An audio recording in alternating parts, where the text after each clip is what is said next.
terus juga menjanjikan juga, ya kan, banyak koneksi atau linknya, tapi justru malah Pak Gunaran yang sudah berada pada posisi tersebut meninggalkan hal yang demikian. Memang luar biasa beliau ya, sudah soleh sejak dalam pikiran.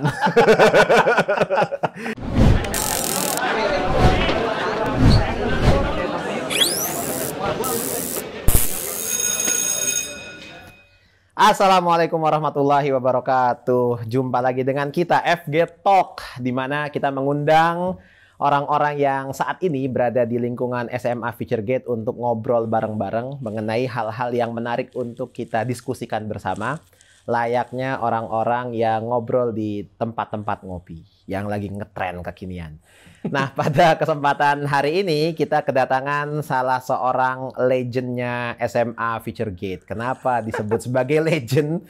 Karena beliau sudah membersamai sekolah ini sejak nggak tahu tahun berapa, nanti beliau yang akan menjawabnya sendiri. Tapi setidaknya beliau cukup lama dan cukup dikenal sejak angkatan yang mungkin angkatan pertama sudah kenal beliau ya, sampai dengan angkatan yang sekarang. Pembicara kita, bukan pembicara lah, bintang tamu kita di FG Talk hari ini adalah Pak Wahyudi Gunaran.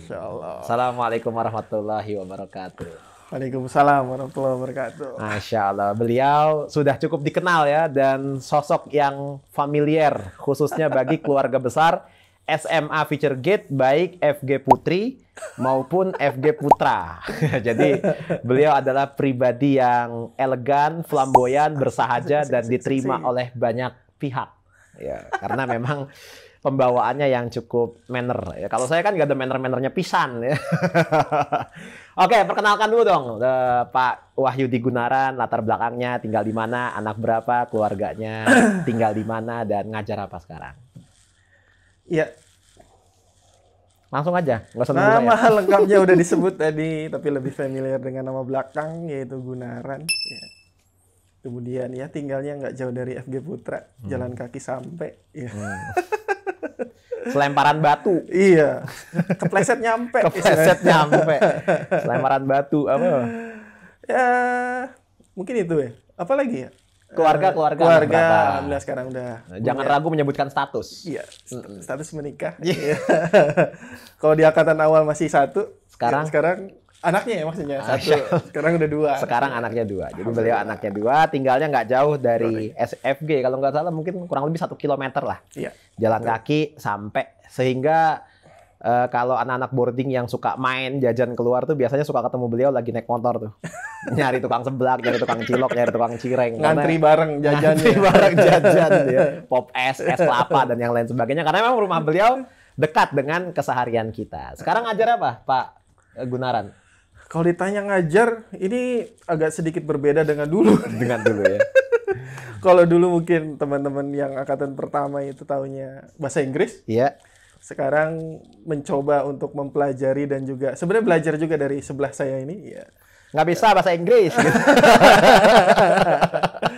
Sekarang ngajar sejarah, lebih ke sejarah dunia sih. Sejarah peminatan beliau. Sejarah kalau peminatan. Sesuai Kalau dengan kurikulum yang sekarang ya. Iya. Tapi Saya sejarah Indonesia.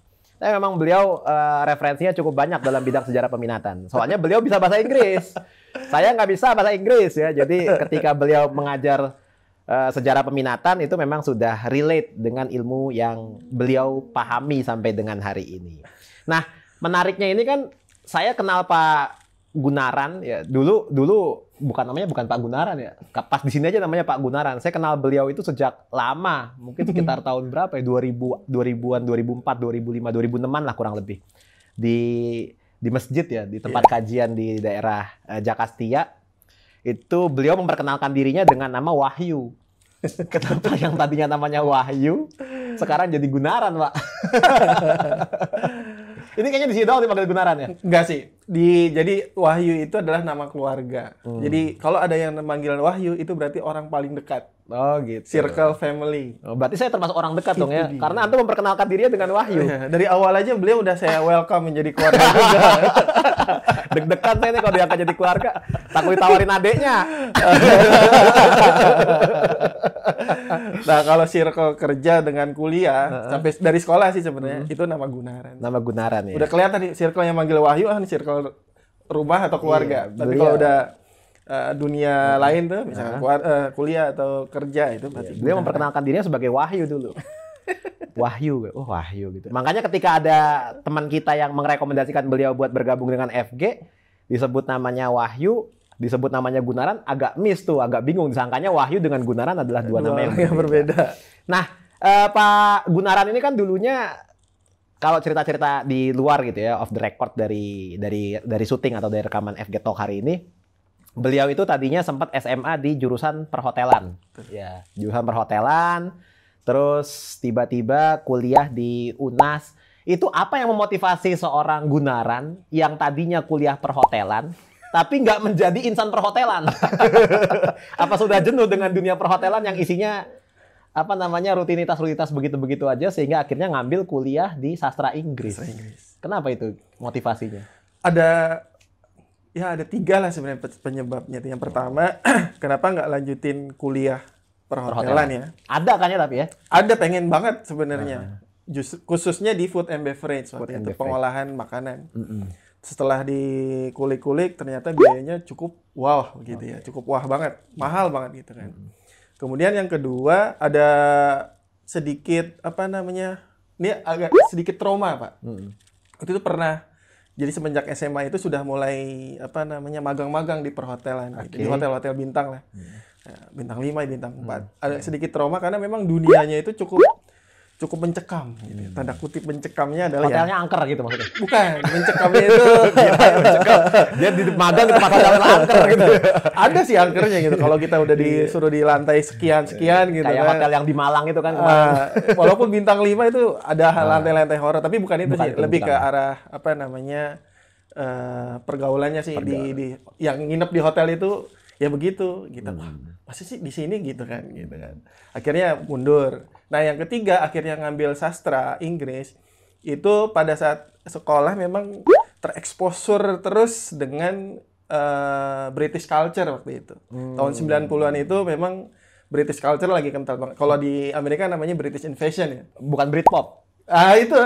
The Cure, Suede, Blur. Itu awal-awal 90-an kan itu. Kalau di Amerika kan di tahun 70-80 itu kan British Invasion. Di Indonesia dulu role modelnya Jim Morrison. Jim Morrison Amerika. Jim Morrison Amerika ya. The Doors kan, The Doors gitu ya. Jadi Red Doors ya. Jadi Red Doors sama Oyo. Terus ya karena British culture itulah ya, dan juga akhirnya circle-nya juga berkembang, akhirnya kayaknya enak juga nih mempelajari budayanya loh, bukan bahasanya. Karena bahasa ya udah biasa lah di sekolahan saat itu, memang bahasa Inggris sudah menjadi konsumsi biasa gitu. Tapi pengen kulturnya itu seperti apa sih British itu. Akhirnya udah masuk gitu. Ya, ternyata sesuai harapan sih. Artinya ketika zaman-zaman saya sama beliau sama-sama muda, memang di tren saat itu yang terkenal adalah budaya-budaya dari Inggris ya, budaya-budaya dari Eropa. Kalau sekarang itu kan budaya-budaya Jepang ya, budaya-budaya Korea yang jadi exposure-nya anak-anak zaman sekarang. Ya ini jadi ada rentang budaya kan, jadi ada gap budaya yang cukup jauh. Kalau zaman dulu itu kiblatnya atau patokan segala sesuatunya itu di barat ya, di Inggris, sekarang udah bergeser ke timur. Jadi sesuatu yang Jepang, sesuatu yang Korea itu justru lebih diadaptasi.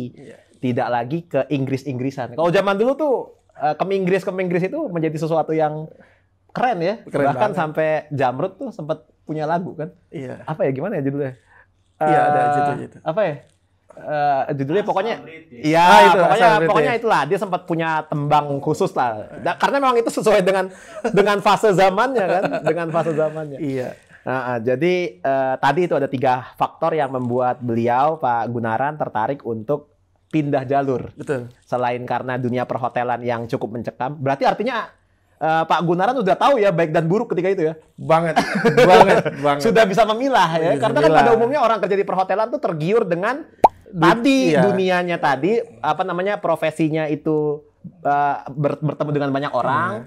Terus juga menjanjikan juga, ya kan, banyak koneksi atau linknya, tapi justru malah Pak Gunaran yang sudah berada pada posisi tersebut meninggalkan hal yang demikian. Memang luar biasa beliau ya, sudah soleh sejak dalam pikiran. Sudah soleh sejak dalam pikiran ya kan. Jadi di pikiran doang soalnya. Di pikiran doang, nggak tahu di amalan. Nah, jadi itu menarik banget dari Pak Gunaran ya. Terus memilih UNAS ya. Kenapa pilihannya UNAS ketika itu? Karena saat itu gini, kampus yang agak revolusioner secara gerakan, karena itu kan berbarengan dengan reformasi ya. Betul. Kan itu yang terkenal zaman itu ya, Front Nasional, bahkan Forkot dan teman-temannya itu lahir di sana, di kampus itu. Jadi memang kampus pergerakan dan yang kerennya lagi itu kampus, satu-satunya kampus yang mengawali dihapusnya Menwa. Kalau ini anak sekarang nggak ada yang tahu Menwa nih.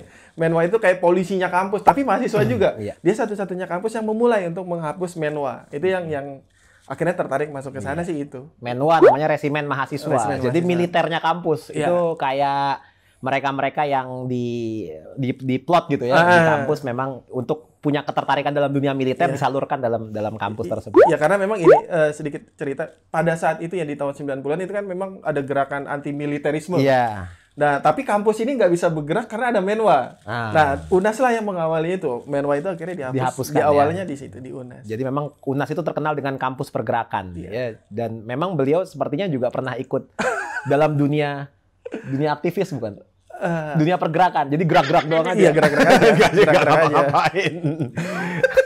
Terus kenapa akhirnya terjun sebagai guru gitu, dan memilih menjadi seorang guru? Itu di luar rencana itu accidentally gitu ya. Kuliah sastra, belajar kultur ya, culture-nya itu, dan dosen-dosennya banyak kan memang ternyata memang ya mereka pelaku sastra, baik ada yang sebagai aktor di panggung gitu ya, ada yang penulis, bahkan dekan pada saat itu adalah kontributor di Jakarta Post rutin tiap pekan gitu kan, sering ini. Tapi tiba-tiba bukan banting sih sebenarnya. Ada sebuah kesempatan pada saat itu, sebuah institusi ya lumayan bergengsi lah. Depannya ada British-nya lagi pada saat itu. Buka British Concept. itu les apa itu ya?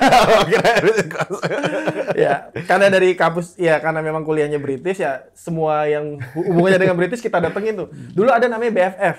Oh, ini kalau anak 2000-an awal itu ada British Film Festival. Itu selalu di Usmar Ismail itu selalu hadir, walaupun nggak ada yang nemenin, kita datang sendiri gitu kan. Karena memang fashionnya pada saat itu di situ. Tiba-tiba ada institusi namanya depannya British, buka job vacancy. Kita coba, ternyata lolos. Nah, lolos tapi jadi guru gitu, jadi tutor gitu kan.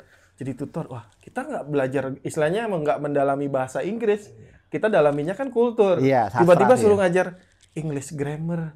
Yang bener nih ngajar English grammar. Sedangkan kita kuliah udah nggak English grammar itu udah level yang kita singkirkan gitu.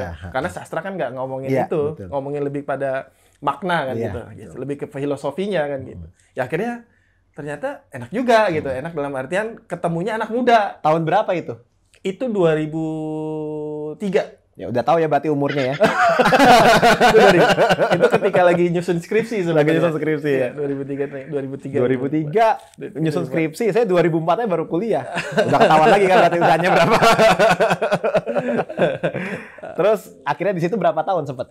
Itu setahun lah, karena akhirnya kenal dengan satu orang ini jadi teman dekat di British itu ya, di lembaga itu deket gitu kan. Ada a lot of common lah, istilahnya banyak kesamaan gitu kan. Dia minggat ke negara Paman Sam. Akhirnya kita barengan resign-nya. Paman Sam itu bukan Sultan Abdul Mufakir. Dia minggat ke sana, ya udahlah, nggak ada yang seru lagi di lembaga itu. Udah kita akhirnya resign bikin kegiatan yang lain lah seperti itu. Walaupun sebenarnya ada sambilan-sambilan yang lain sih selain ngajar di situ pada saat itu ya. Banyak beberapa yang hubungannya job site. Ya, side job. Nggak bisa bahasa Inggris ya. Terus akhirnya Pak Gunaran justru malah lebih menekuni bidang privat ya. Privat dalam pelajaran bahasa Inggris. Justru malah sastranya nggak di follow up. Sastranya itu di maintain. Jadi di maintainnya waktu itu ya dengan jadi gini. Skripsi saya pada saat itu adalah isinya tentang drama ya, tapi lebih ke film script. Nah akhirnya di-maintainnya dengan cara beberapa film yang memang agak sedikit out of the box itu dianalisis sendiri aja. Maintainnya caranya itu pada saat itu, walaupun ya sedikit-sedikit kentang juga sih karena artinya sendirian. Proyek-proyek pribadi aja gitu. Proyek pribadi dan juga ada teman-teman yang lain juga minta bantuan juga sih buat nganalisis ini dan itu. Gitu. Soalnya zaman dulu itu belum ada layar kaca 21. Belum ada. Ya, kalau ada layar kaca 21, beliau udah jadi Pain Akatsuki kalau nggak lebah ganteng. Ya, karena memang nggak jauh ya, biasanya aktivitas orang-orang sastra Inggris itu di bidang penerjemahan juga nggak sedikit jumlahnya kan? Sempat jadi penerjemah. Setahun jadi penerjemah, kemudian dan lucunya sebelum lulus kuliah itu bahkan dapat sedikit cerita, mungkin jarang yang tahu. Banyak apa-apa, banyak apa. Jarang yang tahu gitu. Saya tinggal dulu. Itu pernah dapat beasiswa Pak Haji. Ini lucu beasiswa. Jadi kita nggak ngarepin itu beasiswa bukan kuliah sih sebenarnya, beasiswa sebuah kegiatan.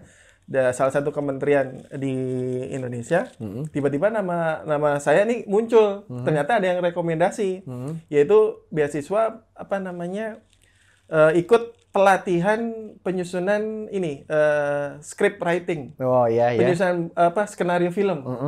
Itu di IKJ waktu di IKJ sekitar berapa bulan di sana. Beneran nih, siapa yang masukin namanya kan gitu. Ternyata ada teman merekomendasikan. Ada ya, Mas siapa namanya yang biasa di teman-teman Mas Yos lah di sana dulu. Masukin aja namanya, ya udah. Dimasukin ya udah. Oh, jadi sempat juga berkutat dengan dunia penerjemahan. Penerjemahan ya, nulis ya skrip itu tadi itu skrip, ya. Bahkan pernah bikin coba-coba ya kering-keringan itulah, kentang-kentangan film indie dulu zaman-zaman. Pernah lah kayak gitu. Memang ya itulah sesuai dengan zamannya masing-masing. Iya, zamannya pada saat itu soalnya. Memang kalau nggak itu juga nggak ikutan kita sebenarnya. Memang yang lagi hype itu gitu loh ketika itu. Jadi memang mau nggak mau kita ikut mengikuti tren-tren yang berkembang saat betul, itu. lebih ke sana. Nah, selain guru ini Pak Gunaran ini terkenal juga sebagai seorang chef. Ya tadi itu karena beliau berkecimpung di dunia perhotelan di bidang food and beverage tadi itu kan. Nah, sehingga memiliki skill memasak yang sudah didapat di dunia perhotelan. Biasanya masak-masak apa Pak Gunaran itu? Apa namanya? Western food, Oriental food, apa GoFood? Sekarang ada Sofi Food. baru lagi. Biasanya kecenderungannya sama dunia masak apa? Masak justru berat. Waktu sekolah itu bukan di foodnya, di beverage-nya. Di beverage-nya, pengolahan minuman pada saat itu di waktu sekolah ya. Tapi karena temen kayak gini nih ngobrol itu banyak kan orang-orang food jago masak, akhirnya ya mau nggak mau ya terpengaruh. Khususnya minimal itu ketika ada restoran, bukan fast food ya, tapi restoran atau rumah makan ya, walaupun cuma kecil rumah makannya, itu saling rekomendasi, coba deh ke sono, coba deh ke sana. Akhirnya ngulik tuh, isinya apaan ya. Mereka kan memang jago jadi food gitu ya.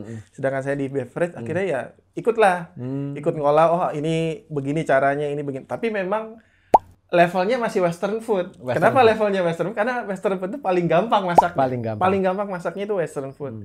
Karena kalau udah Oriental, apalagi Indonesian food itu beda. Itu tingkat kesulitannya lebih tinggi. Itu artinya mungkin bisa diambil kesimpulan lidahnya orang-orang Western itu universal nggak? Lidahnya Western itu bukan universal, malah lidahnya orang Indonesia yang sensitif. Oh gitu. Jadi berbanggalah jadi orang Indonesia. Karena kalau kita nih makan Western food nggak akan ketelen, karena nggak ada rasanya. Betul. Lebih hambar. Iya. Gitu. Kita malah lebih bagus lidah kita gitu kan. Saking susahnya itu orang-orang Indonesia makan Western food itu beda-beda. Kayak misalkan untuk fried chicken aja, ada yang cocok Sabana, ada yang cocok Hisana, ada yang cocok Nikita. Itu kan Western food kan fried chicken. Iya sih. Iya deh. Ya kan sampai banyak. Kalau di sana kan cuma KFC, McDonald, Wendy's. Iya benar. Iya Wendy's ya. Apa? Tapi nih uniknya Indonesia nih Pak. Sehebat-hebatnya waralaba ya. Waralaba makanan dari luar negeri masuk ke Indonesia wajib satu menu. Itu fried chicken nggak boleh lepas. Wajib ada. Ada. Contoh yang paling sekarang udah mau collab sebenarnya nih. Bukan collab sih, udah mulai sepi. Cars Junior. Itu burger loh di sana. Cars Junior burger, iya. Sekarang lagi naikin chicken. Prasmanan. Jadi Indonesia itu nggak bisa lepas dari chicken memang gitu, dari ayam gitu. Ini lucunya gitu. Waralaba manapun, negara manapun ketika masuk itu wajib ada ayam. Harus ada ayam akhirnya. Karena pasarnya bagus. Kenapa kayak gitu? Kenapa? Pasarnya bagus. Pasarnya bagus. Lidahnya Indonesia nggak jauh dari ayam. Walaupun burger carinya kadang chicken burger. Iya. Dan ayamnya tuh ayam negeri lagi ya. Iya. Bukan ayam kampung ya. Iya. Jauh soalnya harus kampung dulu kalau ayam kampung. Biasanya mahal tiketnya sekarang. Lagi pandemi soalnya. Jadi menarik banget. Beliau cukup punya kompetensi dalam bidang masak-memasak. Jadi kalau di FG itu suka ada short course atau pelatihan-pelatihan bagi siswa yang tertarik dalam dunia masak-memasak. Beliau ini salah satu pengisinya. Ada foto-fotonya di Instagram SMA Future Gate ketika semester pendek itu untuk sesi masak-memasak. Menarik memang. Dan beberapa kali beliau membuat masakan-masakan nih buat guru-guru FG. Contohnya apa? Mie goreng ya kalau nggak salah. Malah nggak pernah bikin mie goreng. Malah nggak pernah. Bukan, pernah beliau bawa. Apa ya dulu ya? Dulu ada bruschetta. Itu bruschetta pun harus diadaptasi. Harusnya bruschetta itu nggak ada cabai. Harusnya apa? Udah paprika sama ini paprika, aja sama iya. olive oil Iya. sama mentah semua itu. Iya. Akhirnya kasih cabai. Karena budaya Western tuh nggak kenal cabai ya. Nggak pernah pedes kayak Nggak gitu. pernah pedes, Dan ya. lucunya ini nih sedikit. Pas cooking class bikin bruschetta itu kan mentah semua. Iya. Anak-anak, Pak ini nggak dimasak? Enggak. Cobain aja dulu. Pas coba Pas. ngerubung karena ada cabenya. Oh. Coba kalau nggak ada cabai.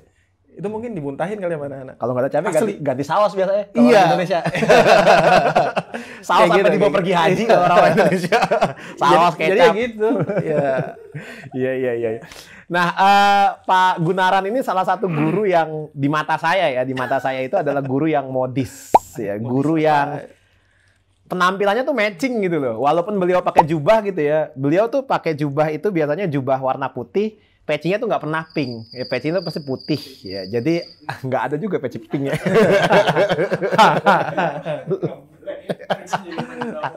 Pecinya itu pasti pecinya putih. Ada bos peci pink. Kalau yang dipakai orang-orang Cina itu biasanya pecinya warna pink.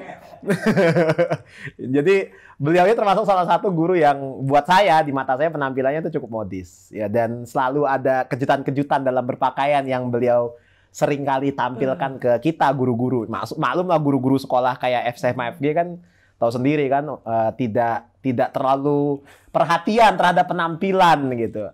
Kenapa Pak Gun termotivasi untuk menggunakan pakaian yang mix and match-nya tuh pas gitu? Apa memang udah bawaan dari lahir? Udah begitu gitu, udah suka memadu padankan pakaian gitu. Ya lagi-lagi sih memang di era sekolah itu adalah era di mana apa ya bahasanya ya, fashionable lah gitu lah. Apalagi sekolah itu ya, di sekolah yang tempat saya sekolah itu cukup memperhatikan fashion pada saat itu. Bahkan pernah menjadi pedagang gitu. Dulu belum ada clothingan. Kita sampai ke Bandung itu cuma beli baju-baju second. Thrifty. Macam-macam.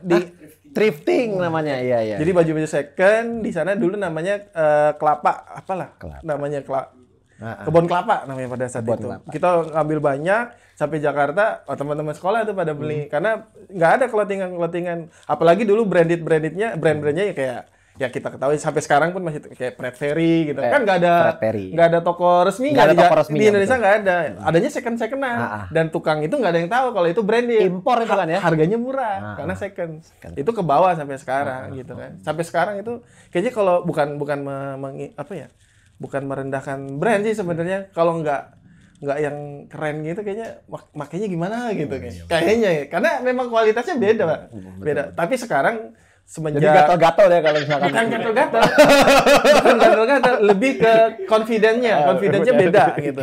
Tapi alhamdulillahnya semenjak clothingan ini masuk, akhirnya local pride juga cukup perlu dikampanyekan gitu, karena itu kan menyangkut anak-anak muda juga kan. Itu UKM anak-anak muda yang harus disupport. Akhirnya ya semi ada local pride-nya, ada yang memang brand-brand luarnya masih.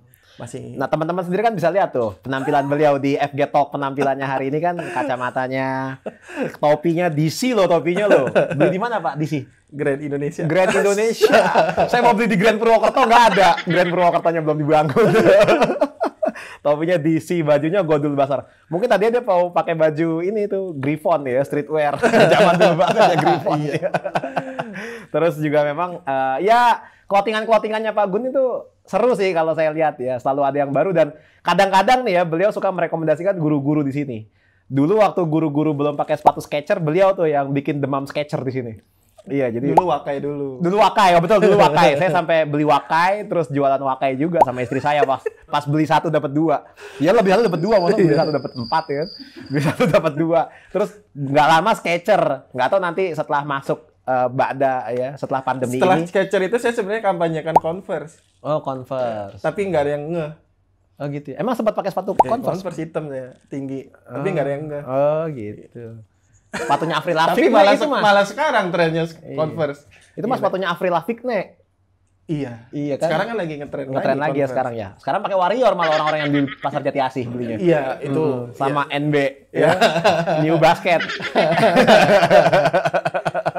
Jadi emang clothingan beliau tuh seru dan beberapa di antara kita, saya sih sendiri kadang-kadang suka terpengaruh untuk beli produk-produk yang beliau sarankan ya. Kayak misalkan saya nyari mau beli Onitsuka tuh, beliau nggak merekomendasikan Onitsuka ya. Dia lebih merekomendasikan Otsuka yang produknya Pocari Sweat. Itu. Daripada beli Onitsuka mendingan beli Lacoste. Lacoste. Karena lebih nyaman dipakainya. Wadimor gimana Wadimor? Ya, itu sarung. Enggak, Onitsuka kan tipis kan, enggak enak dipakainya. Sama kayak Wakai. Enggak. Saya sih belum beli, saya belinya KW kalau nggak salah saya. Yang kemarin hitam itu? Iya. Itu nggak, kalau saya lah nggak recommended. Onitsuka, lebih Lacoste karena masih ada busanya di dalam. Oke. Iya. Gimana tuh Pak Gunaran? Bagaimana caranya supaya mendukung penampilan kita yang kita gunakan sehari-hari tetap edgy, tetap trendy, tapi tetap bersesuaian dengan syariat? Ada nggak tips yang bisa Pak Gunaran bagikan kepada teman-teman di rumah? Ya, gimana ya? Khususnya guru-guru nih, ada nggak keinginan buat memperbaiki penampilan guru-guru gitu? Ya pengen juga sih. Menyarankan juga sih, seperti apa gitu idealnya. Cepet terbesit juga gitu. Bahkan pernah saya ngomong ke beberapa guru, kayaknya guru enak nih ada satu hari itu pakai flanel semua. Cakep. Saya setuju tuh, asal disediain. Kan keren pakai flanel gitu, agak grunge gimana gitu. Betul. Gimana sarannya supaya kita tuh lebih peduli dengan lebih perhatian kepada penampilan kita, tapi tetap bersesuaian dengan syariat. Ada nggak tips-tipsnya buat kita lah gitu, teman-teman di sekolah dan juga teman-teman yang menyimak tayangan FG Talk ini? Tipsnya apa ya? Ya berani mencoba. Sebenarnya lagi-lagi kepada ekspresikan emang itu hubungannya dengan karakter kita sih. Kalau memang itu nggak nyaman dan memang nggak pede, jangan dipakai deh gitu. Walaupun barang mahal, branded mahal, ya harganya mahal atau branded, tapi kalau kita emang nggak confidence atau nggak punya kenyamanan itu ya nggak usah dipakai gitu kan. Jangan pakai yang biasa aja. Intinya adalah comfortable lagi gitu kan. Berarti comfort nomor 1 ya? Itu harus. Nyaman ya? Gitu. Jangan sampai juga kita ya karena lagi tren ikutan juga, padahal nggak comfort dipakainya, nggak nyaman dipakainya, tapi karena lagi tren diikut-ikutan nggak jadi be yourself juga. Iya gitu. betul. Jadi akhirnya kita cerminan buat orang lain. Iya. Cerminan dari diri kita sendiri. Jadi kita nggak bawa diri kita, jadi cuma bawa kebanyakan orang doang. Jadi kita nggak ada nggak ada warna sendiri gitu loh. Masya Allah, ini menarik sekali pembicaraan kita pada kesempatan sore hari ini. Kalau di sini sore ya, nggak tahu nanti tayangnya kapan. Ya, teman-teman di rumah bisa nonton kapan aja, tapi kita di sini sore. FG Talk pada kesempatan kali ini menghadirkan Pak Wahyudi Gunaran. Beliau adalah sosok yang banyak memberikan inspirasi khususnya bagi teman-teman siswa dan juga para alumni. Beliau juga sering memberikan advice-advice yang menarik untuk menyemangati siswa. Dan alhamdulillah beliau berkenan buat ngobrol-ngobrol bareng dengan kita di FG Talk. Mudah-mudahan nanti ada kesempatan-kesempatan lain lagi Pak Gunaran yang bisa menggali banyak hal. Ya. Tapi kalau kapanpun ya, beliau tuh orangnya easy going. Jadi kapanpun teman-teman datang ke sekolah, tentu beliau akan menyambut dengan sebaik-baiknya.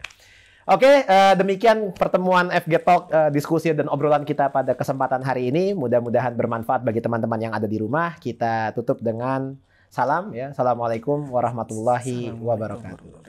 Mantap. Kita pakai lagi maskernya karena masih COVID. Ya, COVID-nya 19. Ini padahal udah 2021. Coronanya fansnya Dewa 19.